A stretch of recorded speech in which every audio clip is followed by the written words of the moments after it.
Hello दोस्तों, तो part 1 में हम लोग यहाँ पे कंप्लीट कर चुके थे अनुच्छेद 214 तक। और अभी हम लोग करेंगे 214 से जो भी बचा हुआ है वो अभी पार्ट 2 में हम लोग ख़त्म कर लेंगे। तो यहाँ पे हम लोग देखिए, यहाँ तक उच्च न्यायालय का गठन तक कर लिए थे जो कि अनुच्छेद 214 में है। और सबसे पहले मैं अभी आप सभी लोग को हैप्पी न्यू ईयर बोलना चाहता हूँ, जो कि 2026 का आगमन हो चुका है। और सभी लोग को मैं मतलब जो इनके भविष्य का शुभकामनाएं देना चाहता हूं, जो कि इस साल सभी का सिलेक्शन हो जाए, मैं ये कामना करना चाहता हूं। और मैं भी तैयारी कर रहा हूं, तो काश मेरा भी सिलेक्शन हो जाए। काश यानी कि मतलब श्योरली होना चाहिए। तो चलिए शुरू करते हैं हम लोग। तो अनुच्छेद 214 जो कि उच्च न्यायालय का गठन, और अनुच्छेद 215 उच्च न्यायालय की अवमानना या फिर दंड देने की शक्ति, अनुच्छेद 216 जो कि उच्च न्यायालय की न्यायाधीशों की नियुक्ति, और उसके बाद अनुच्छेद 217 जो कि उच्च न्यायालय के न्यायाधीशों की नियुक्ति और कार्यकाल। और अनुच्छेद 218 उच्च न्यायालय के न्यायाधीशों को स्थानांतरण का प्रावधान। अनुच्छेद 219 उच्च न्यायालय के न्यायाधीशों का शपथ या फिर प्रतिज्ञा। अनुच्छेद 220 जो कि उच्च न्यायालय के न्यायाधीशों का पुनः प्रैक्टिस करने का प्रतिबंधित। तो यहाँ पे देखिए प्रतिबंध। अनुच्छेद 221 जो कि उच्च न्यायालय के न्यायाधीशों का वेतन भत्ते। अनुच्छेद 222 जो कि उच्च न्यायालय के न्यायाधीशों का स्थानांतरण। अनुच्छेद 223 जो कि कार्यवाहक मुख्य न्यायाधीश की नियुक्ति। और अनुच्छेद 224 उच्च न्यायालय में अतिरिक्त और अस्थायी न्यायाधीशों की नियुक्ति। और अनुच्छेद 224 ए जो कि सेवानिवृत्त न्यायाधीशों का पुनः आह्वान। और अनुच्छेद 225 यहाँ देख लेते हैं, उच्च न्यायालयों के अधिकारों का संरक्षण। अनुच्छेद 226 उच्च न्यायालय की रिट जारी करने की शक्ति। अनुच्छेद 227 उच्च न्यायालय की अधीक्षण शक्ति। अनुच्छेद 228 मामलों का उच्च न्यायालयों का स्थानांतरण। अनुच्छेद 228 ए जो कि निरस्त करना है। और अनुच्छेद 229 यहाँ पर देखते हैं, अनुच्छेद 229 है उच्च न्यायालय की कर्मचारी और खर्चे। अनुच्छेद 230 संघीय क्षेत्रों के लिए उच्च न्यायालय का अधिकार। अनुच्छेद 231 जो कि दो या अधिक राज्यों के समान उच्च न्यायालयों की स्थापना। तो यहाँ पर देखिए स्थापना होगा। अनुच्छेद 232 निरस्त। अनुच्छेद 232 है निरस्त का। और यहाँ पर अनुच्छेद 233 जो कि जिला न्यायाधीशों का नियुक्ति। यहाँ पर देखते हैं अनुच्छेद 233 का जिला न्यायाधीशों की नियुक्ति। अनुच्छेद 234 न्यायिक सेवा में नियुक्ति। अनुच्छेद 235 अधीनस्थ न्यायालयों पर उच्च न्यायालयों का नियंत्रण। अनुच्छेद 236 अधीनस्थ न्यायालयों का संदर्भ में परिभाषाएं। और अनुच्छेद 237 न्यायिक सेवा का प्रावधानों का कुछ क्षेत्रों पर विस्तार। और यहाँ पे देखते हैं अनुच्छेद 238 में है निरस्त। अनुच्छेद 238 में निरस्त। अनुच्छेद 239 में संघीय क्षेत्र का प्रशासन। अनुच्छेद 239 ए में है केंद्र शासित प्रदेशों में विधानमंडल और मंत्रिपरिषद। अनुच्छेद 239 ए मतलब डबल ए हो जाएगा यहाँ पे, या फिर ए मतलब यहाँ पे ए हो जाएगा, दिल्ली के विशेष प्रधान। अनुच्छेद 239 ए का बी जो कि दिल्ली में संवैधानिक तंत्र विफल। तो यहाँ पर रुकिए, दिल्ली में संवैधानिक तंत्र का विफल होने की स्थिति में प्रावधान अनुच्छेद 239 ए बी में है। उसके बाद अनुच्छेद 239 बी में यहाँ पे देखते हैं, तो यह है केंद्र शासित प्रदेशों में उपराज्यपाल का अध्यादेश अधिकार। अनुच्छेद 240 में केंद्र शासित प्रदेशों के लिए राष्ट्रपति का विनियम बनाने का अधिकार, जो कि यहाँ पे देख सकते हैं। और अनुच्छेद 241 में है, अनुच्छेद 241 में कुछ केंद्र शासित प्रदेशों के लिए उच्च न्यायालय। अनुच्छेद 242 निरस्त करना। अनुच्छेद 243 ग्राम पंचायतों से संबंधित प्रावधान। अनुच्छेद 243 ए में है ग्राम सभाओं की शक्तियाँ। अनुच्छेद 243 बी में है पंचायतों का गठन। अनुच्छेद 243 सी में है पंचायतों का संरक्षण। अनुच्छेद 243 डी में है पंचायतों में अनुसूचित जनजाति और महिलाओं के, यहाँ पर देखते हैं, महिलाओं के लिए आरक्षण। अनुच्छेद 243 ई में है पंचायतों का कार्यकाल। अनुच्छेद 243 ई में है पंचायतों का कार्यकाल। अनुच्छेद 243 एफ में है पंचायतों का सदस्यता के लिए अयोग्यता। अनुच्छेद 243 जी में है पंचायतों की शक्तियाँ, अधिकार और जिम्मेदारियाँ, जो कि यहाँ पर अनुच्छेद 243 का जी में है, जो कि अधिकार पंचायतों की शक्तियाँ, अधिकार और जिम्मेदारियाँ। और यहाँ पे अनुच्छेद 244 में देख लेते हैं, अनुच्छेद 243 एच में पंचायतों की वित्तीय प्रावधान। अनुच्छेद 243 आई में है जो कि राज्य वित्तीय आयोग का गठन। अनुच्छेद 243 जे में है पंचायतों के चुनाव से संबंधित प्रावधान। अनुच्छेद 243 के में है पंचायत चुनाव का संचालन। अनुच्छेद 243 एल में है पंचायत से संबंधित यहाँ पे कुछ प्रावधानों का अनुप्रयोग। और अनुच्छेद 243 एम में है कुछ क्षेत्रों में पंचायत प्रावधानों का अपवाद। अनुच्छेद 243 एन में है पूर्ववर्ती पंचायत कानूनों का निरंतरता। अनुच्छेद 243 ओ में है पंचायत चुनाव का न्यायालय और में हस्तक्षेप पर रोक। अनुच्छेद, तो यहाँ पे देखिए अनुच्छेद जो 243 है, तो अनुच्छेद 243 जो है ये सभी पंचायतों पर है और पंचायत राज पे आधारित है।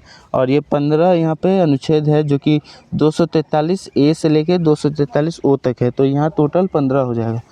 और यहाँ पे देखिए अनुच्छेद 244 में देखते हैं अनुसूचित क्षेत्रों का, जनजातियों का क्षेत्रों का प्रशासन।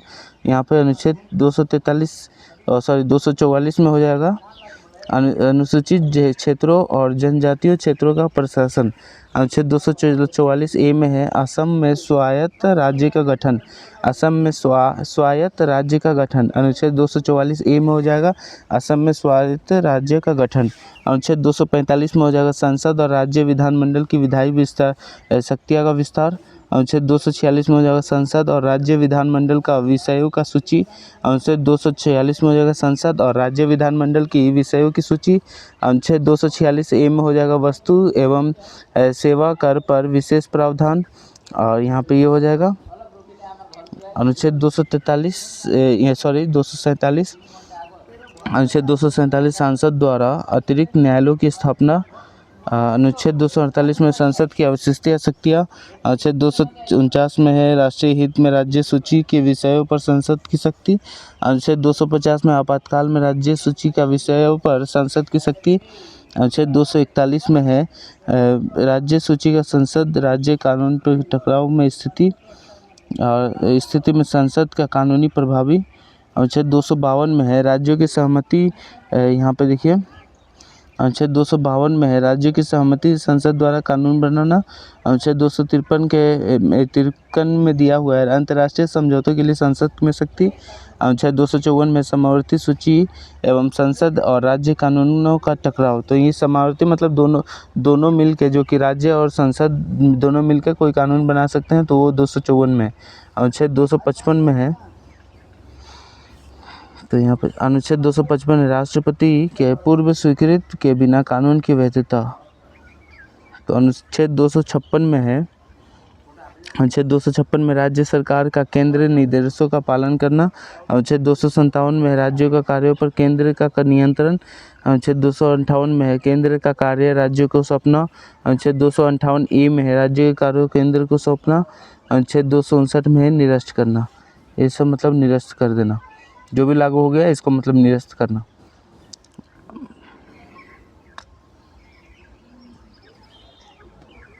अनुच्छेद 260 में है भारत के बाहर कुछ क्षेत्रों का प्रशासन। अनुच्छेद 261 में न्यायिक कार्यवाही का सार्वजनिक कृत्यों का पूर्ण निष्ठा और श्रेय। यहाँ पे श्रेय देख लीजिए, यहाँ ये श्रेय तक है यहाँ। अनुच्छेद 262 में अंतर्राज्यीय और जल विवादों का निपटारा। अनुच्छेद 263 में अंतर्राज्यीय परिषद का गठन। अनुच्छेद 264 में संघ और राज्यों के बीच समझौता। अनुच्छेद 265 में है कर का आरोपण केवल कानून द्वारा। अनुच्छेद 266 में भारत के सांकेतिक निधि और आकस्मिक निधि। अनुच्छेद 267 में है भारत की आकस्मिक निधि। अनुच्छेद 268 में संघ द्वारा लगाए गए करों की राज्य में वसूली। अनुच्छेद 268 ए में है इसको निरस्त करना। अनुच्छेद 269 में है संघ द्वारा लगाए गए करों की वसूली और वितरण। अनुच्छेद 269 ए में है वस्तु एवं सेवा कर की वसूली के और वितरण। तो ये मान लीजिए जीएसटी वाला है, ये सब वस्तु एवं सेवा जो कि GST goods and service tax, तो ये इसका यहाँ पर अनुच्छेद 269 ए में दिया हुआ है। अनुच्छेद 270 देखिए, अनुच्छेद 270 करों की राजस्व का राज्य का वितरण। अनुच्छेद 271 करों पर अधिभार लगाने का संसद का अधिकार। अनुच्छेद 272 है निरस्त करना। अनुच्छेद 273 पूर्वी क्षेत्रों का राज्यों की अतिरिक्त अनुदान। अनुच्छेद 274 में है कुछ विधेयकों पर राष्ट्रपति का सिफारिश, यह हो जाएगा अनुच्छेद 274। अनुच्छेद 275 हो जाएगा राज्यों के अनुदान। अनुच्छेद 276 हो जाएगा पेशों, व्यवसायों और व्यावसायिका कर और रोजगार पर कर लगाने की शक्ति, तो ये आपका यहाँ पे हो जाएगा। और अनुच्छेद 277 में है मौजूदा करों का निरंतरता। अनुच्छेद 278 में है निरस्त करना। अनुच्छेद 279 में भारत की आय का गणना। अनुच्छेद 279 ए में है वस्तु एवं सेवा परिषद। अनुच्छेद 280 में वित्त आयोग का गठन। अनुच्छेद 281 में वित्त आयोग की सिफारिशों, तो ये 281 तक है। तो अनुच्छेद 282 में देख लेते हैं केंद्र और राज्यों का लोक उद्देश्य हेतु अव्यय। अनुच्छेद 283 में है भारत और राज्यों की निधियों का संचालन। अनुच्छेद 284 में सार्वजनिक धन का जमा। अनुच्छेद 285 में है केंद्र सरकार की संपत्ति पर राज्य करों की छूट। अनुच्छेद 286 में है राज्यों को कर लगाने की शक्ति में प्रतिबंध। अनुच्छेद 287 में है बिजली पर कर से छूट, तो यहाँ पे ये 287 में हो जाएगा बिजली पर कर से छूट हो जाएगा। अनुच्छेद 288 है कुछ उत्पादों पर कर लगाने की शक्ति का प्रतिबंध। अनुच्छेद 289 राज्यों की संपत्ति पर केंद्र कर से छूट। अनुच्छेद 290 है राज्यों को वार्षिक भुगतान। अनुच्छेद 290 ए में है सिख गुरुद्वारों के लिए वार्षिक भुगतान। अनुच्छेद 291 में निरस्त। अनुच्छेद 292 में है केंद्र सरकार की उधार लेने की शक्ति। अनुच्छेद 293 में है राज्य सरकार की उधार लेने की शक्ति। अनुच्छेद 294 में है संपत्ति का अधिकार दायित्वों का हस्तांतरण।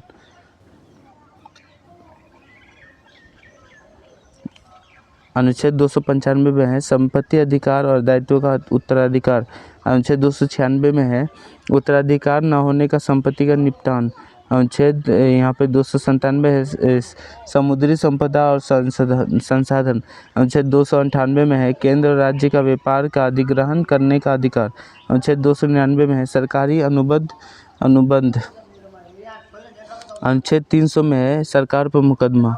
अनुच्छेद 300 में है सरकार पर मुकदमा। अनुच्छेद 300 ए में है संपत्ति का अधिकार।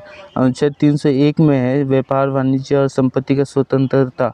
अनुच्छेद 302 में है संसद द्वारा व्यापार और वाणिज्यिक प्रतिबंध। अनुच्छेद 303 में है राज्यों का बीच भेदभाव का निषेध। अनुच्छेद 304 में है राज्यों द्वारा व्यापार में प्रतिबंध।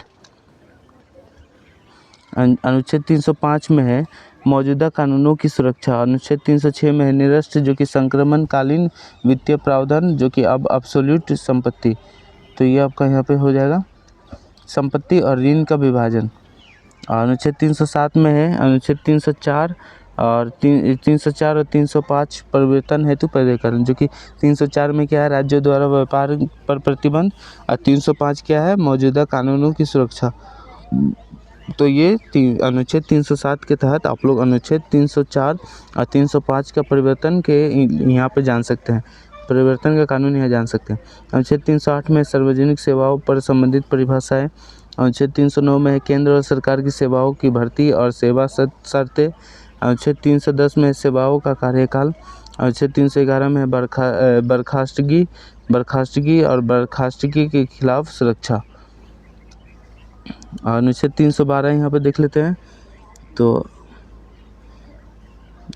अनुच्छेद 312 अखिल भारतीय सेवाओं का गठन। अनुच्छेद 312 जो कि यूपीएससी हो जाएगा, यूनियन पब्लिक सर्विस कमीशन मान सकते हैं हम लोग। तो यूपीएससी यहाँ पे अखिल भारतीय सेवाओं का गठन, यूपीएससी यहाँ पे यूपीएससी हो जाएगा। तो यहाँ पे ये हो जाएगा। और यहाँ पे अनुच्छेद 312 ए के तहत अखिल भारतीय सेवाओं का पद का संरक्षण। अनुच्छेद 313 के तहत निरस्त जो कि राज्यपाल के आपातकालीन प्रावधान हटाए गए। अनुच्छेद 314 में निरस्त जो कि न्यायाधीशों का कार्यकाली संबंधी प्रावधान हटाए गए। तो अनुच्छेद 315 अनुच्छेद 315 में लोकसभा आयोग जो कि यूपीएससी, और ये आपका अनुच्छेद 316 में लोकसभा आयोग के सदस्यों की नियुक्ति और कार्यकाल। अनुच्छेद 317 में है लोकसभा आयोग के सदस्यों को हटाया जाना। अनुच्छेद 318 में है लोकसभा आयोग की सेवा शर्तें। अनुच्छेद 319 में है लोकसभा आयोग के सदस्यों पर पुनर्नियुक्ति का प्रतिबंध हो जाएगा। और अनुच्छेद 320 में लोकसेवा आयोग के कार्य का अनुच्छेद 320 में लोकसेवा आयोग का कार्य। अनुच्छेद 321 में अतिरिक्त कार्य सौंपने का अधिकार। अनुच्छेद 322 में लोकसेवा आयोग के खर्च। अनुच्छेद 323 में है निरस्त। अनुच्छेद 323 ए में है प्रशासनिक न्यायाधिकरण। अनुच्छेद 323 बी में है कुछ विषयों पर न्यायाधिकरण। अनुच्छेद 324 में चुनाव आयोग का गठन और शक्तियाँ। अनुच्छेद 325 में मतदाता सूची में किसी के साथ भेदभाव का निषेध। अनुच्छेद 326 में है सार्वभौमिक वयस्क का मताधिकार। अनुच्छेद 327 में संसद की चुनावी संबंधी शक्तियाँ। अनुच्छेद 328 में राज्य विधानमंडल की चुनावी संबंधी शक्तियाँ। अनुच्छेद 329 में है चुनाव संबंधी न्यायालयों का अधिकार। अनुच्छेद 329 ए में है निरस्त। अनुच्छेद 330 में है अनुसूचित जनजाति और अनुसूचित जनजाति के लिए लोकसभा में, यहाँ पे देखते हैं लोकसभा में आरक्षण, यहाँ पे लोकसभा में आरक्षण हो जाएगा।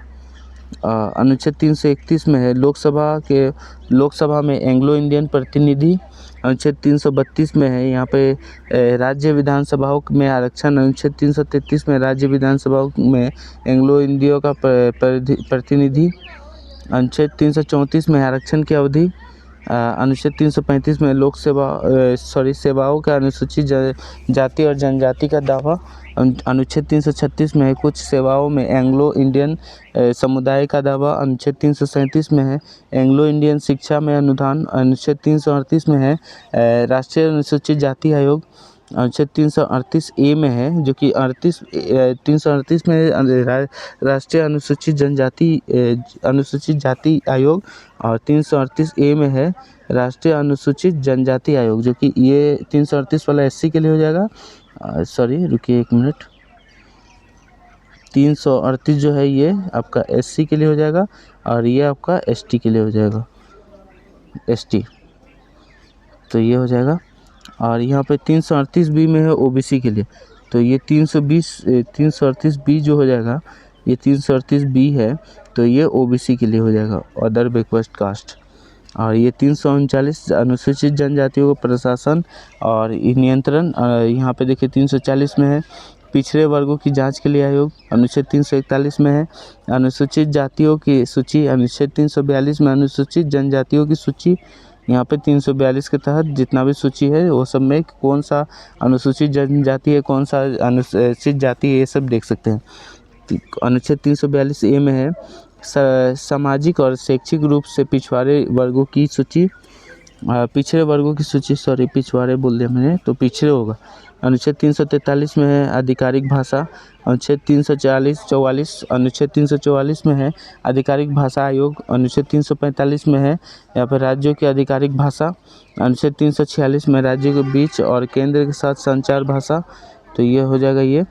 अनुच्छेद 347 हो जाएगा किसी भाषा के प्रयोग को मान्यता देने का प्रावधान। अनुच्छेद 348 में हो जाएगा उच्चतम न्यायालय का उच्च न्यायालय की भाषा। अनुच्छेद 349 में हो जाएगा अनुच्छेद 348 में संशोधन पर प्रतिबंध। और यहाँ पे अनुच्छेद 350 में हो जाएगा शिकायतों और निवारण के लिए यहाँ पे भाषा का प्रयोग। अनुच्छेद 350 ए में हो जाएगा प्राथमिक शिक्षा का मातृभाषा का प्रावधान। और अनुच्छेद 350 बी में हो जाएगा अल्पसंख्यक भाषा के लिए विशेष अधिकार। अनुच्छेद 351 में हो जाएगा हिंदी भाषा का विकास। अनुच्छेद 352 में हो जाएगा राष्ट्रीय आपातकालिक घोषणा। अनुच्छेद 353 में हो जाएगा आपातकाल में केंद्र की शक्ति। 354 में हो जाएगा आपका आपातकाल में वित्तीय प्रावधान, यहाँ पे वित्तीय प्रावधान हो जाएगा। अनुच्छेद 355 में हो जाएगा राज्यों की रक्षा का केंद्र का कर्तव्य, राज्यों की रक्षा का केंद्र का कर्तव्य। तो इसी के तहत सीआरपीएफ का फॉर्म हुआ था। सीआरपीएफ जो कि यहाँ पे सीआरपीएफ जो कि सेंट्रल रिजर्व पुलिस फोर्स, ये हर राज्यों में रहता है, तो ये आंतरिक सुरक्षा बल हो जाएगा। तो अनुच्छेद 356 में राष्ट्रपति का शासन, अनुच्छेद 357 में राष्ट्रपति शासन के दौरान विधायी शक्तियों का प्रयोग, अनुच्छेद 358 में आपातकाल, जो कि आपातकाल में अनुच्छेद 19 का निलंबन हो जाएगा। आपातकाल में अनुच्छेद 19, जो कि यहाँ पे अनुच्छेद 19 में आप लोगों को कुछ अधिकार दिए गए हैं जो कि फंडामेंटल राइट्स, तो वो यहाँ पे निलंबन हो जाएगा। अनुच्छेद 359 में मौलिक अधिकारों का यहाँ पे मौलिक अधिकारों का प्रवर्तन या फिर निलंबित करना। अनुच्छेद 359 में है निरस्त।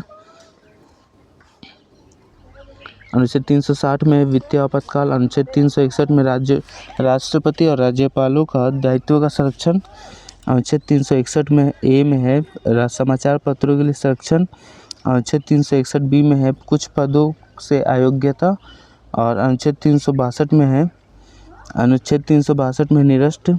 अनुच्छेद 363 में कुछ विवादों में न्यायालयों का अधिकार न होना। अनुच्छेद 363 में है रियासतों के शासकों की उपाधियों का अंत। अनुच्छेद 364 में है कुछ अधिनियमों का विशेष प्रावधान। अनुच्छेद 365 में है केंद्र के निर्देशों का पालन न करने पर कार्रवाई। तो ये आपका यहाँ पे है। तो अनुच्छेद 366 में परिभाषाएं, यहाँ पे परिभाषाएं हो जाएगा। अनुच्छेद 367 में संविधान की व्याख्या। अनुच्छेद 368 में संविधान संशोधन की प्रक्रिया। तो ये इम्पोर्टेंट है, ये जो है ये इम्पोर्टेंट है, ये बहुत हर एग्ज़ाम में पूछा जाता है। ये अनुच्छेद 368 ये हर एग्ज़ाम में पूछा जाता है। अनुच्छेद 369 निरस्त, जो कि वित्तीय आपातकाल की अब संविधान में नहीं। अनुच्छेद 370 जम्मू कश्मीर के विशेष प्रावधान अब निरस्त हो गया है। अनुच्छेद 371 जो कि महाराष्ट्र और गुजरात के लिए विशेष प्रावधान। अनुच्छेद 371 ए जो कि नागालैंड के लिए विशेष प्रावधान। अनुच्छेद 371 बी जो कि असम के लिए विशेष प्रावधान। और अनुच्छेद 371 सी मणिपुर के लिए विशेष प्रावधान। अनुच्छेद 371 डी आंध्र प्रदेश के लिए विशेष प्रावधान। अनुच्छेद 371 ई जो कि आंध्र प्रदेश में विश्वविद्यालयों की स्थापना। अनुच्छेद 371 एफ जो कि सिक्किम के लिए विशेष प्रावधान। अनुच्छेद 371 जी मिजोरम के लिए विशेष प्रावधान। अनुच्छेद 371 एच जो कि अरुणाचल के लिए विशेष प्रावधान। अनुच्छेद 371 आई जो कि गोवा के लिए स्पेशल प्रावधान। और अनुच्छेद 371 जे जो कि कर्नाटक के हैदराबाद कर्नाटक क्षेत्र के लिए विशेष प्रावधान। अनुच्छेद 372 मौजूदा कानूनों की निरंतरता। अनुच्छेद 372 ए जो कि मौजूदा कानूनों में संशोधन करने की शक्ति। अनुच्छेद 373 आपातकाल के उद्घोषणा का प्रभाव। अनुच्छेद 374 भारत में सर्वोच्च न्यायालय का गठन, जो कि सुप्रीम कोर्ट का गठन इसके थ्रू ही हुआ है। अनुच्छेद 375 न्यायाधीशों की शपथ, यहाँ पे न्यायाधीशों का शपथ। अनुच्छेद 376 उच्च न्यायालय के न्यायाधीशों की नियुक्ति। अनुच्छेद 377 निरस्त, जो कि पुरानी प्रावधान हटाए गए। और अस्थायी कानूनी मामला। अनुच्छेद 378 जो कि निरस्त, अप्रासंगिक पहले अस्थायी कानूनों की व्यवस्थाएं हटाई गई। अनुच्छेद 379 जो कि निरस्त, पहले पुराने नियम शामिल थे, संविधान की पूरी तरह से हटाया गया। अनुच्छेद 380 निरस्त, जो कि अस्थायी प्रावधान पुराना कानूनी ढांचा सरल बनाने के लिए हटाया गया। अनुच्छेद 381 निरस्त, पहले अस्थायी कानूनों के नियम हटाए गए, अब लागू नहीं होगा। अनुच्छेद 382 में है, देखिए यहाँ पे अप्रचलित विधायी प्रावधान हटाए गए स्वतंत्रता के बाद की अवधि के लिए। तो यहाँ पे ये हो जाएगा। अनुच्छेद 383 निरस्त हो गया, जो कि अस्थायी नियम हटाए गए, जो कि संविधान संशोधन के बाद अब अनावश्यक हो जाएगा। अनुच्छेद 384 निरस्त, पुराने कानून प्रावधान हटाए गए, अप्रासंगिक। अनुच्छेद 385 अस्थायी प्रावधान हटाए गए, जो पुराने वित्तीय प्रशासनिक नियम हटाए गए। अनुच्छेद 386 अप्रचलित प्रावधान हटाए गए, पहले अस्थायी कानून का हिस्सा था।